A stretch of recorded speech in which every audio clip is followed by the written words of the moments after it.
கிறிஸ்துவுக்குள் அன்பானவர்களே, உங்களை சந்திப்பதில் மகிழ்ச்சி அடைகிறேன். மத்தேயு 10:31. ஆதலால் பயப்படாதிருங்கள், அநேகம் அடைக்கலான் குருவிகளை பார்க்கிலும் நீங்கள் விசேஷித்தவர்களாயிருக்கிறீர்கள். ஆம் பிரியமானவர்களே, நம் தேவனாகிய கர்த்தர் நம் ஒவ்வொருவரை பார்த்து நீங்கள் விசேஷித்தவர்கள் என்று சொல்கிறார்.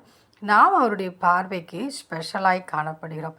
எனவே இந்த உலகத்திலே தேவன் படைத்த ஒவ்வொரு குருவிகளை பார்க்கிலும் நாம் அவருடைய பார்வைக்கு விசேஷித்தவர்கள். எனவே நாம் நம்முடைய தனித்தன்மையை குறித்து குறைவாய் மதிப்பிட்டு, என்னால் இதை செய்ய முடியவில்லையே, நான் எதற்கும் பிரயோஜனம் இல்லையே என்று சொல்லி கலங்காதபடி, என்னால் முடியவில்லையே என்று சொல்லி நம்மையே நொந்து கொண்டு நம்மை முடக்கி கொண்டு காணப்படாமல், நம் தேவனாகிய கர்த்தர் நம்மை விசேஷித்தவர்களாய் படைத்திருக்கிறார் என்று சொல்லி அவருக்கு நாம் நன்றி சொல்வோம். தேவன் படைத்த அத்தனை படைப்புகளும் தேவனை அதிகாலமே துதிக்கின்றது. அதே போல நாமும் நம் தேவனாகிய கர்த்தரை அதிகாலமே துதிப்போம். அப்பொழுது தேவனாகிய கர்த்தர் நம் வாழ்வில் இருக்கிற எல்லா தடைகளையும் மாற்றி இன்னும் நம்மை மற்றவர்களுக்கு விசேஷித்தவர்களாய் மாற்றி காட்டுவார். எனவே கலங்காமல், பயந்து சோர்ந்து போகாமல் தேவனை அதிகமாய் துதிப்போம். அப்பொழுது தேவனுடைய நாமம் மகிமைப்படும். தேவன் நம்மை விசேஷித்தவர்களாய் மாற்றுவார்.